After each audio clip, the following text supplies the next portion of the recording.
To stop Shigaraki, Deku needs to give him one for all, the power that let him be a hero and made his dreams come true.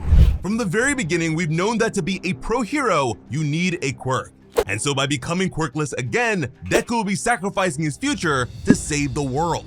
But this is not the end for Deku the hero, because once one for all is taken, Deku's secret power will finally emerge.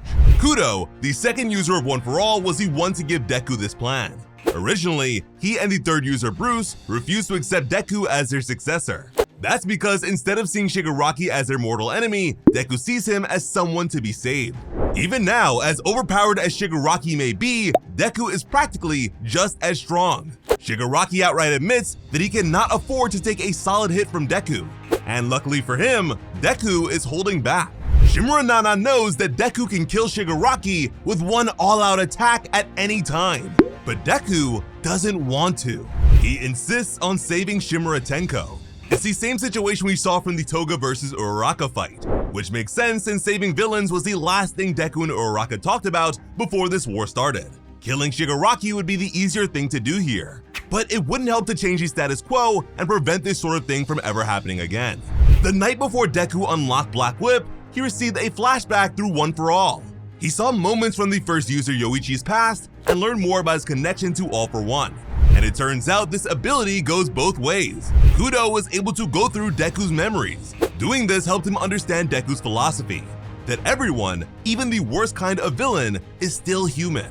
Kudo and the other vestiges now have full faith in Deku and are ready to risk everything for the path he has chosen. But the one to point the way forward was not actually Deku. Out of nowhere, it was the hand of the late Star and Stripe. The former #1 hero of the United States died at the hands of Shigaraki before the final war began. He managed to steal her quirk New Order, but that did not go very well. The power lets a person set 2 reality warping rules of their choosing. And in her final moments, Star made it so that New Order revolts against other quirks. This made keeping it impossible for Shigaraki and forced him to get rid of it. And All For One made it clear that once a quirk is given away, its vestige leaves too. Star also never got the chance to meet Deku, so how and why is she still involved? Well, again, New Order lets its users set 2 rules. She would keep one flexible, while the other would always give her super strength. And seeing as Star knew she was going to die, she no longer had a reason to maintain her strength. So did Star secretly use New Order on Deku? Not exactly. It's important to remember that New Order requires the user to say the target's name while in physical contact.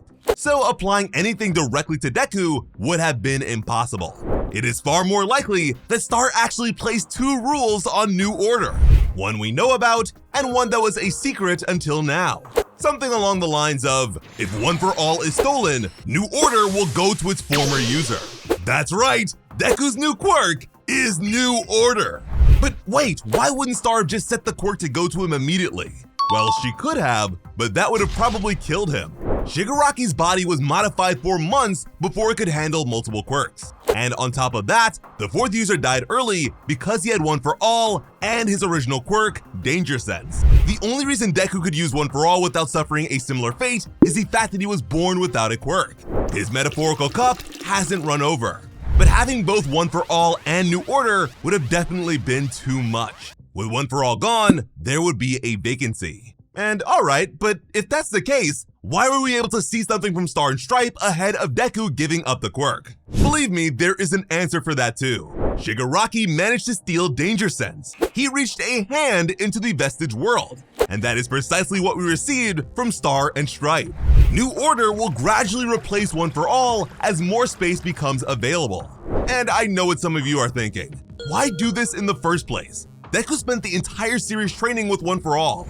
Losing it now might sound like a total downgrade, but there is actually a ton of potential here. Nobody is even close to Deku when it comes to studying and copying different heroes and their quirks. He's been doing it since the story began and has taken it even further with the various quirks of One For All. With New Order, Deku would be able to make use of all that knowledge and experience in totally unpredictable ways. It would be like how All Might's armor let him mimic the many quirks of Class 1A. Right now, the entire world is watching, and this is the climax to decide it all. Deku is All Might's successor, and with New Order, he would also have the blessing of America's #1 hero. Shigaraki will be facing the power of all the heroes Deku has ever admired. And listen, Shigaraki's only saving grace in the fight against Star was the fact that she did not know his name. Deku would not have that issue. And that is only one side of the battle, because while Deku fights Shigaraki with his new power, in the Vestige world, his old power will be doing the same thing. Shigaraki insists that Shimura Tenko is completely gone, but that is not true. Shigaraki has buried that little boy deep inside his mind, but he is still there.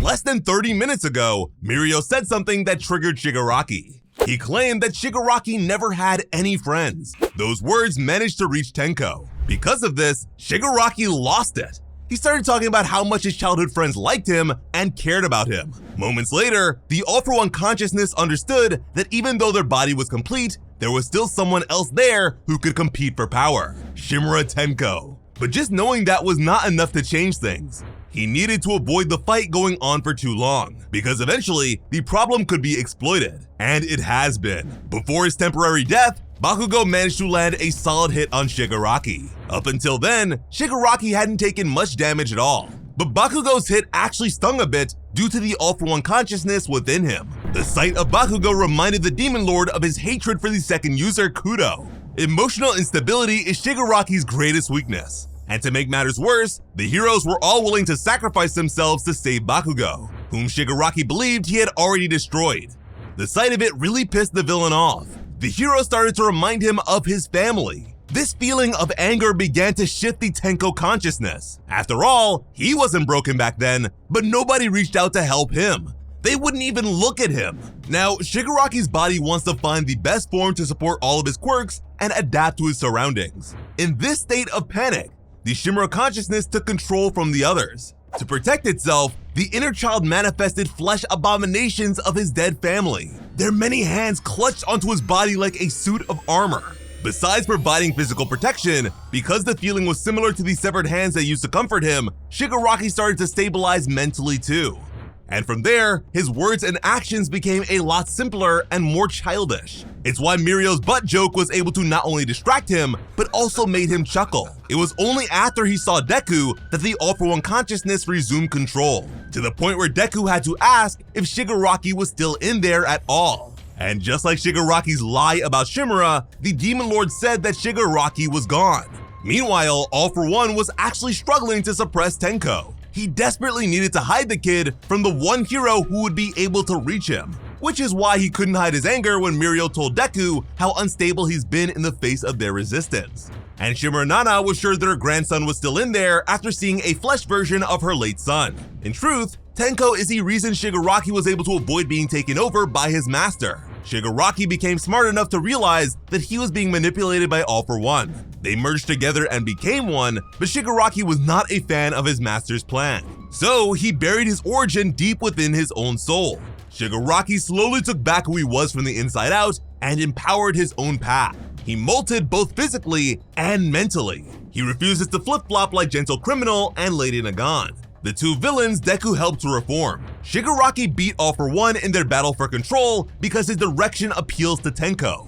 They both want to see the destruction of everything that came from the house that started it all. So once they're taken, Shimura Nana and the other vestiges will have a real chance to save Tenko. She may not have known her grandson personally, but her being a hero had a tremendous impact on his early life. Enough that when Shigaraki got the power, another vestige of her was made inside All for One. Deku can tell that Shimura Nana is deeply upset about the condition of her only living family member, no matter what she says. This offers her a chance to see her son again in some capacity and save her family. Once Shigaraki has one for all, the vestiges will be able to get into his memories and deal with Shigaraki's core directly. This offers Shimura Nana a chance to choose her family this time and see her son again. And although All for One lost control of the body, because his quirk persists, he is still in there somewhere. So we should be able to see every One for All user be able to fight their arch nemesis one last time. Everyone in One for All would be able to use the full power of their quirks in this legendary vestige world clash. Horikoshi is a big fan of over-the-top visual metaphors, but unlike the Toga vs Uraraka ones, the vestige world would make all these things pretty real. And besides Shimura Nana having a shot at personal resolution, so would Yoichi. Bakugo killed his brother All for One, and we didn't even get a response or reaction. That is really weird, considering Yoichi has been our personal all-for-one detector for a while now. And forget just Yoichi, they all gave their lives to stop that freak, yet not a single one of them had anything to say? Yeah, no way. So I am expecting, or maybe even hoping, to see their final words come at a later point. Whatever the case may be, all they need to do is force Tenko's consciousness to surface long enough for Deku to save him. And with the help of New Order, Deku should definitely be able to call out to Tenko and reach him. From there, he will need to convince Shigaraki's inner child to side with him instead of destruction. He will need to convince his greatest enemy that he too can become a hero. All for One feared the possibility of New Order and One for All working together. It would have been better to steal Star's quirk, but taking it out of play completely was acceptable too. Deku gaining the power poses a serious threat, but after Shigaraki steals One for All, he should be the strongest creature that has ever lived. He should be the Quirk Singularity. This will not be an easy fight at all. And listen, I saw a bunch of you guys worried about Deku being quirkless again. So let me know if this possibility makes you feel any better about it. Being excited about a My Hero Academia theory again feels really great. Thank you for your continued support and insistence that we continue to cover this series. As always, I'm Sliceable Otaku. Thank you all so much for watching and have an awesome day. I love you.